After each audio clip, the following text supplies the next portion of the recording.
Ja näin meni voitto jälleen Irlantiin. Kiitos teille, jotka olette valvoneet kanssamme näinkin myöhään. Nyt jäljellä on vielä Euroopan uutiset ja niiden myötä toivotamme teille oikein hyvää yötä.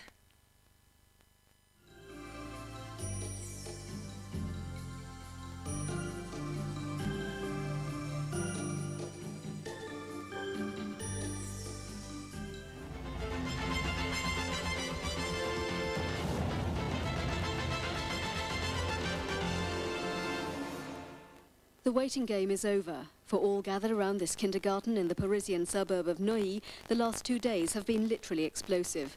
Now the 6 children held hostage there have been freed by a crack police team. The SWAT squad stormed the building as the gunman dozed off. They shot him dead at point-blank range. For the parents who waited out the drama in a nearby schoolroom, the relief is almost too great for words. The siege began on Thursday morning when the hooded gunman took 21 children and their teacher hostage. He was loaded with explosives, a walking bomb strapped with 16 sticks of dynamite. 5 others were placed around the room. Police say all were primed. Kindergarten teacher Laurence Dreyfus is now a national heroine. She kept a cool head throughout, telling the children the strange intruder was part of a game. His gun was for killing wolves. Paediatrician Evelyn Lambert is the other heroine. Working for the Paris emergency services, Ms. Lambert went in to help keep calm. The 2 women are to be awarded France's Legion of Honour. Top ministers also got directly involved. Budget Minister Nicolas Sarkozy was in contact with the gunman. He said afterwards, "Believe me, the children are less traumatised than we are." Interior Minister Charles Pasqua kept reporters briefed. And Prime Minister Edouard Balladur was also at the scene. He said the drama has shown France can pull together in a time of crisis. It was a testing time for France's new right-wing government, who'd campaigned strongly on the law and order ticket. The dead gunman has been identified as Eric Schmidt, and as the children rejoin their families, few will be questioning whether the authorities did right.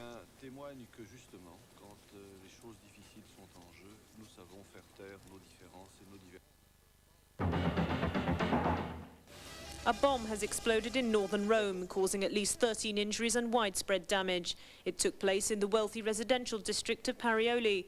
Police believe the bomb exploded in a car at 1940 GMT. It destroyed large parts of a block of flats and wrecked dozens of cars. Frightened residents ran out of the building in their nightclothes. Italy's national police chief called it a grave act of terrorism. Italian authorities recently warned of attacks against the state by organised crime groups, including the mafia. Police believe the target could have been a popular TV personality, Maurizio Costanzo, who was just leaving a nearby theatre. He has waged public campaigns against the mafia. Other possible targets could have been a magistrate who lived in the damaged building.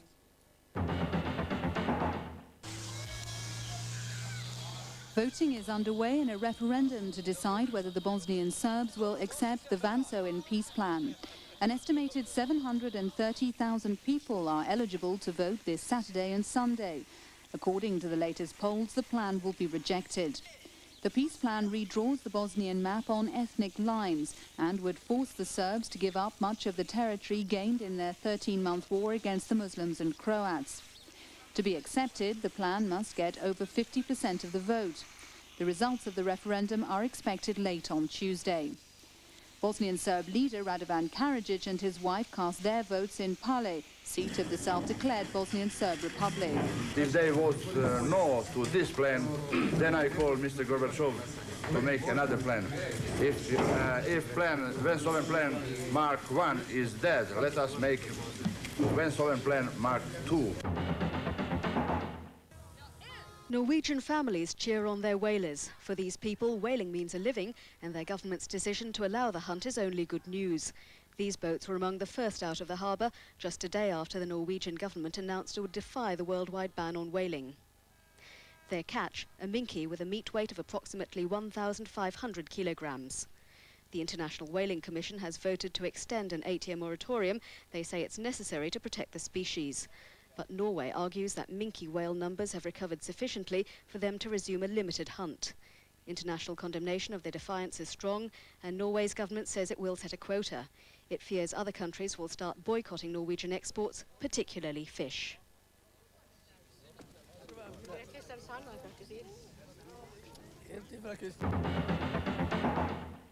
Ecologists and pro-democracy activists join forces in a bid to up their flagging vote.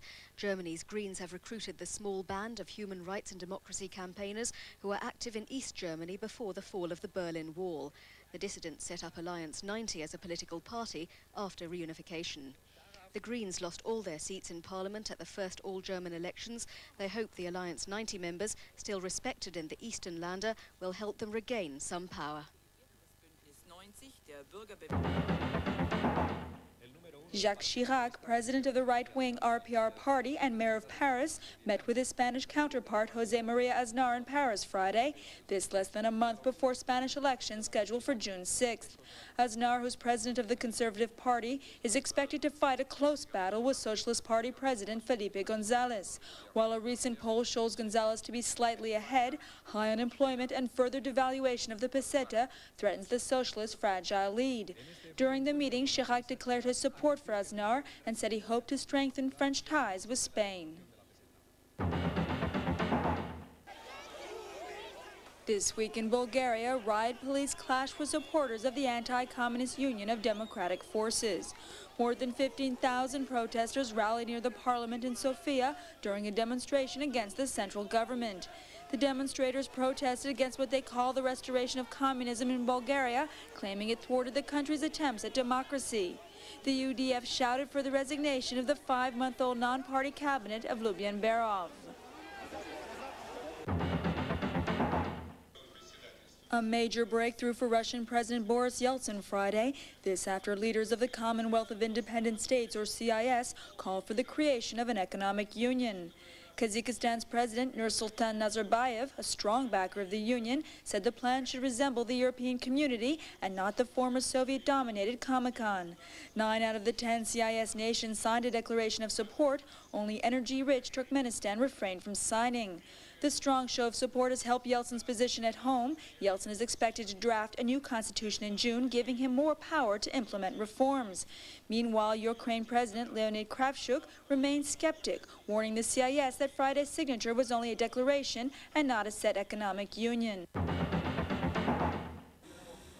A senior court official in Azerbaijan has rejected appeals from Moscow to spare 5 Russian soldiers sentenced to death, further driving a wedge between Russia and the former Soviet Republic. The 5 Russian privates have been accused of fighting against Azerbaijan on the side of its enemy, Armenia. The soldiers, who had been based in Armenia, were convicted of taking part in raids on Azeri territory last June, in which about 30 soldiers were killed and 3 tanks destroyed. Azerbaijan's Supreme Court rejected Moscow's appeal to return the soldiers to Russia. The court claims the soldiers had to be charged in the country where they had committed the crime. A 6th man was sentenced to 15 years in jail.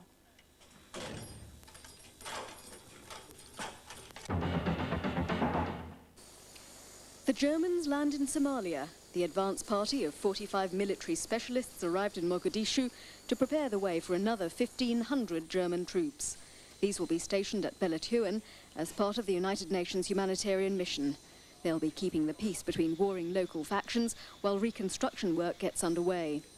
This is part of Chancellor Helmut Kohl's plan to expand the role of the German army. Since World War II, this was limited to the defence of Western Europe. Deploying troops abroad is still a controversial issue in Germany. The Social Democrat Party is challenging the move in the High Court, arguing that it goes against the Constitution.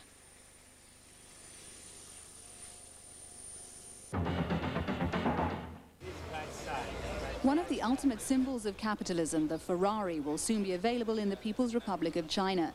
The Italian sports car manufacturer has unveiled a new model tailor-made for the Chinese market. The keys to the first Ferrari 348 TS will be handed to its new owner on Monday. Ferrari's Maurizio Parlato. We have adapted this car for the China's market in order to let this car working also with leaded fuel. The left-hand drive model has been developed to run on both leaded and unleaded fuel because of the short supply of unleaded in China. But at least one Ferrari fan and owner, Hong Kong businessman Raymond Sheck, is skeptical. Because I've been to places like Shanghai, and the roads there are simply not good enough for a super sports car like Ferraris. The car's likely to cost the average Chinese worker 900 years' pay.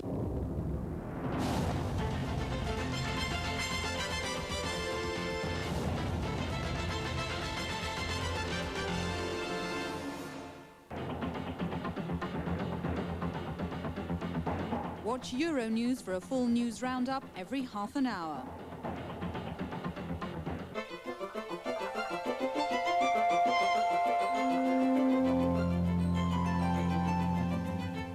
Here's a current look at this evening's weather over Europe.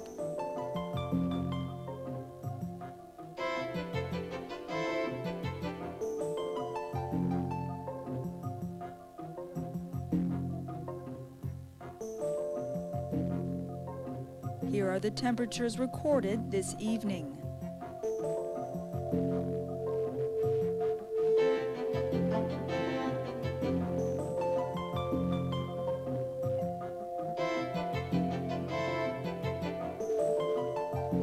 And the forecast for tomorrow morning.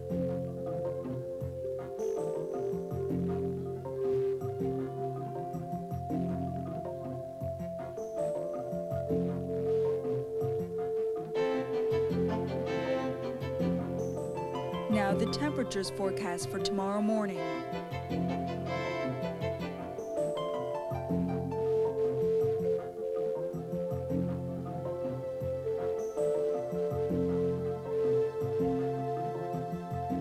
Here are this evening's temperatures for some of the principal cities for Europe and for the Mediterranean.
Ja tunsivat, miten raskas on keveä.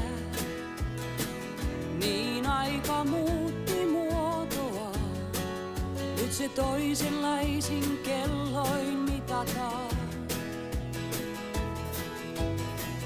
Monet myrskyt silkaa ravistaa. Tulva sitä koittaa irrottaa. Se yhä vain jää paikoilleen ja jää myös viesti sillan kaiteeseen. Tulkoon syys ja talvi, me kyllä kestetään. Vaikka iäisyys on kesää, me joen lauluihin omat laulut liitetään. Eikä talvikaan saa virtaa jäätymään. Tulkoon syys ja talvi, ne kyllä kestetään. Vaikka iäisyys on kesää, me joen lauluihin omat laulut liitetään. Eikä talvikaan saa